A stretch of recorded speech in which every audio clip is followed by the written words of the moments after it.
السلام علیکم، میں عبدالستار، آپ الگ نیوز دیکھ رہے ہیں۔ طارق متین ہمارے ساتھ ہیں۔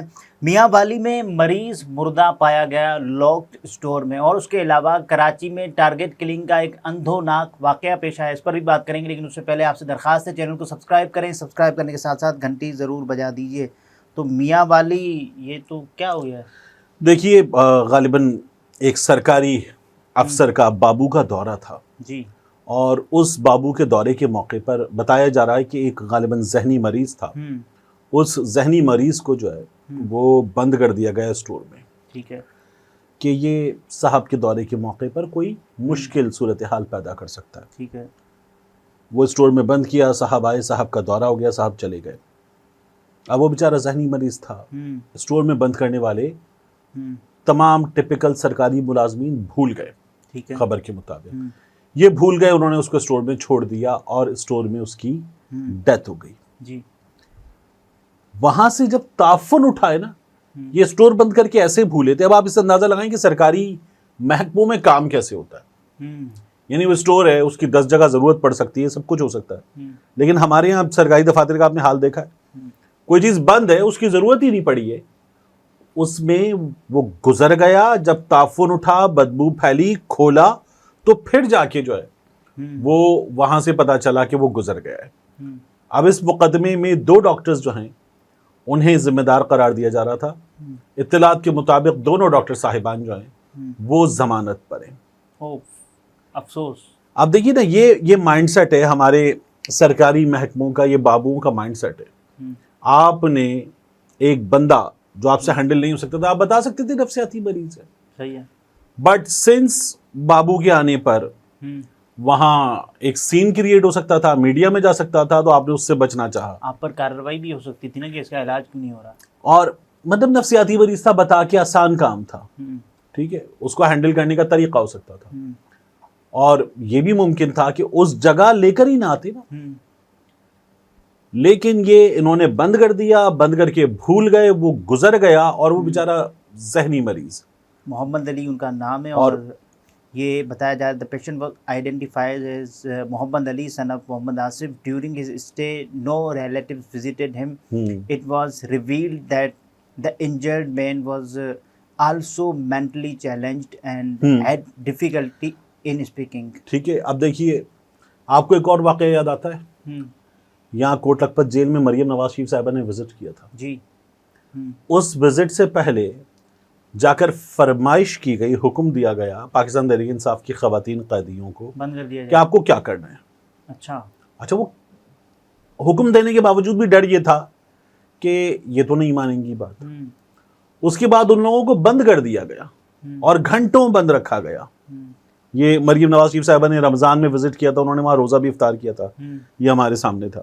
وہ جو جوتوں سمیت جو ہے وہ دسترخوانوں پہ سے گزرتے ہوئے دیکھا تھا ہم نے ان کو، اور جس ہاتھ میں انہوں نے اپنے مہنگے برانڈڈ جوتے پکڑے ہوئے تھے، دسترخوان میں بیٹھی اسی ہاتھ سے پکڑ کے سموسے اور چکن اٹھا کے لوگوں کو دے رہی تھی وہ۔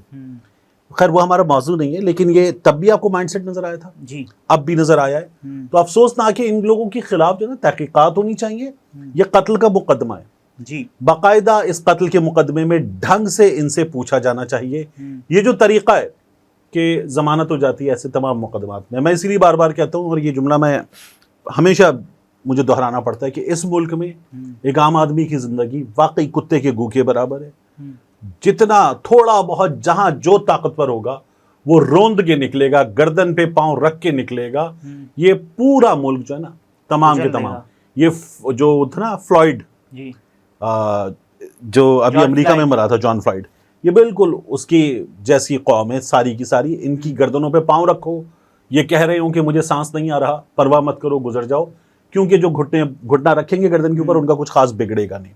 ایک واقعہ کراچی میں پیش آ گیا، جی، کراچی میں تو آئس کریم والا، دیکھیے نا، گرو مندر پہ جو واقعہ پیش آیا، اس میں ہم نے فوٹیج میں کیا دیکھا، وہ ہم فوٹیج پوری طرح سے چلا بھی نہیں سکتے، سٹلز ہی دکھا سکتے، کہ باقاعدہ طور پر مین گرو مندر، یعنی مزار قائد سے تھوڑا سا فاصلہ، اور شہر کا ایک سب سے جو گنجان آباد علاقے ہیں شہر کے، ان میں سے ایک علاقہ، وہاں پر ایک بالکل گرین لائن بس کے نیچے ایک ٹی وی کا دفتر ادھر، پھر اس کے بعد اہم ترین عمارتیں وہاں پر، وہاں ایک گاڑی کو بائک والوں نے آ کے باقاعدہ ٹارگٹ کیا, گولیاں چلائیں 3 بائکس پر 6 عدد لوگ, اور انہوں نے آ کے آگے سے بھی گولیاں ماری, جو ڈرائیور سائڈ تھی وہاں سے بھی گولیاں ماری, پھر جو پیچھے موجود تھا اس نے بھی گولیاں ماری. They wanted to make sure کہ کہیں بھی کسی بھی طرح سے بچت نہ ہو پائے.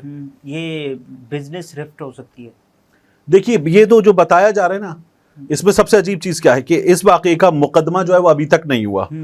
اب اس واقعے میں بتایا جا رہا ہے کہ کراچی میں 2 بڑے آئس کریم والے ہیں, ایک بلوچ آئس کریم والے ہیں اور ایک راجو آئس کریم والے ہیں. اب یہ راجو آئس کریم والوں نے کہیں سے بھی مصدقہ نہیں ہے, ٹھیک ہے, جو کہا جا رہا ہے اس کے مطابق راجو آئس کریم والوں نے بلوچ آئس کریم والوں پر فائرنگ کر دی. اب یہ سوشل میڈیا ایکٹیوسٹ بتا رہے ہیں, یہ بات پولیس آفیشلز نام ظاہر نہ کرنے کی شرط پر یا انآفیشلی بتا رہے ہیں.